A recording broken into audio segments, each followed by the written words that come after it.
It's me again. It's episode 3 on Road Trip Revelations. So, the first day I shared about how important it was to listen to your internal GPS. Yesterday, I talked about how our journey is never straight, right? There's always going to be ups and downs, curvy roads, what have you. So, today, I'm going to talk about keep on moving. So, we finally got to Radford and we pulled in and parked the vehicle and we were in the unloading area. I was so stressed because we had so much stuff and I only brought a dolly and a wagon. And I'm like, oh my gosh, this is going to take us forever to unload all of this. So we go check in, and then luckily we saw that they had these shopping carts and then these big bins like retail stores use that have the wheels on them. I'm like, great, let's grab them. All of them had water in them except the one that was available for us to grab. So we grabbed that, pushing it back or whatever. The cart was kind of hard to push, but I just, kept going or whatever. And so we load everything up for our first load. And I'm pushing and pushing, and I'm like, what is going on? Like, I literally was struggling so much, and like we had to go all the way across campus, right? And I'm pushing behind it. Maddie's got the wagon, and this cart is like full, like to the hilt, right?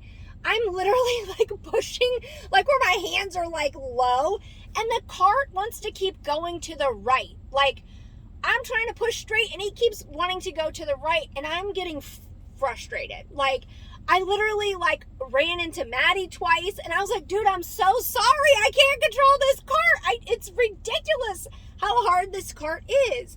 So we go across the campus.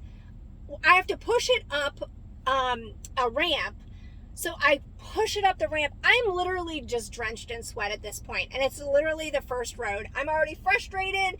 I'm ready to just be like, okay, you're on your own. Come, have your friends come help you.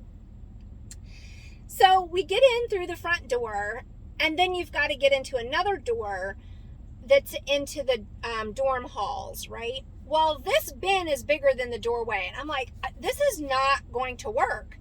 So there's a guy on the other side. He sees me struggling because I'm like trying to jam this bin through the doorway that would not go. He's pulling, I'm pushing. I mean, like, it was ridiculous. Finally, we got it through. And then I'm like, what floor are you on, Maddie? She's like, oh, the second floor. I'm like, well, how are we going to get up there? Thank God they had an elevator. I had to get it into the elevator. We go and unload everything from that. And then we go down for the second load. I am literally so tired at this point. I hadn't even eaten lunch yet. So we go down. We come out of the building. It's raining now. I was like, great. So I'm pushing this cart that wants to keep going to the right-hand side, and I don't understand why it's so hard to push. It's empty at this point. I look down, and the back left wheel is literally checked out. Like, bro, I've been moving all day. I'm tired. I don't want to work anymore. I was like, this is why this cart is not working for me. We go and load the second load up in the rain. It's not like drenched rain, but it's raining hard enough where like it just puts you in a bad mood, right? Because you're trying to get all her crap in there without it getting soaked and a mess. We get it all loaded in there. We have to push it all the way back up. Now my feet are slipping. My hands are slippery. Everything in her cart's getting wet. I keep running into her. This wheel literally is stopped. Like, I look down, it's literally stopped, and then sometimes it'll like spin a little bit on its own, but it's like not touching the ground, which is super weird. And it still wants to go to the right. We have to get in through the building again. I've got to shove this cart, this bin thing, through the doorway again. It's so ridiculous. I'm like, this is crazy. So we go up there. The guy that was helping us, he's like, did you guys need help? I was like, oh my gosh, yes we do. I said, hey, are you allowed to go to the car with us to help? He's like, oh yes ma'am, I am. I was like, oh, thank you so much. So I said, oh hey, do you mind pushing the bin? Because I'm like, let me give this young kid this bin, right, with these crappy wheels, and I'll just walk. I'll have a little bit of a break.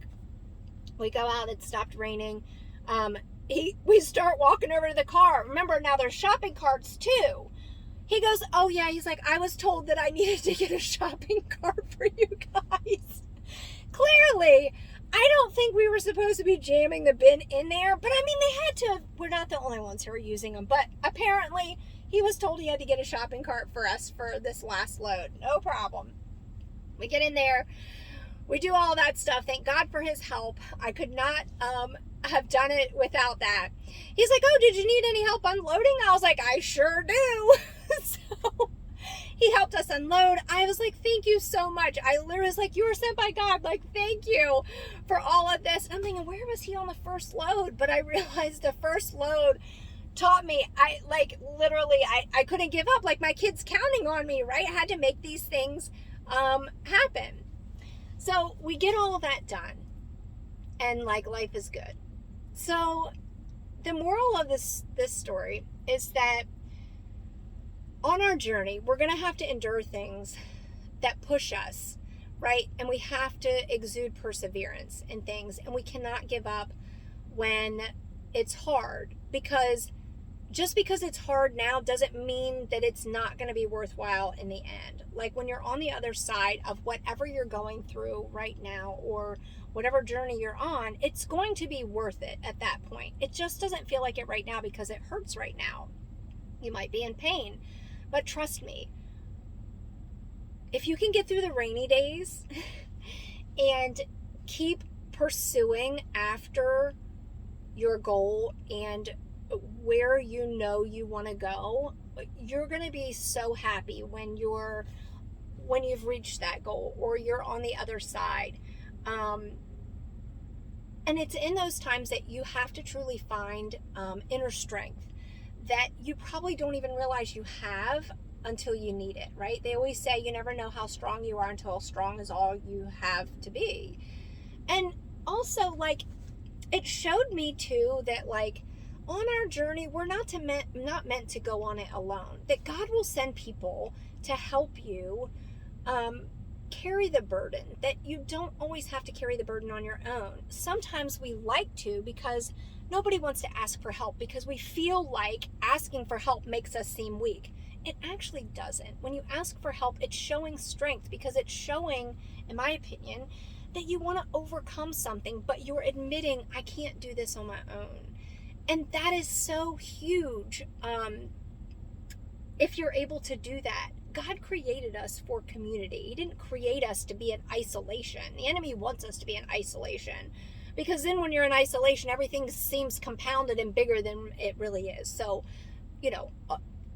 stick around like-minded people, or find that community that's on the same journey that you are.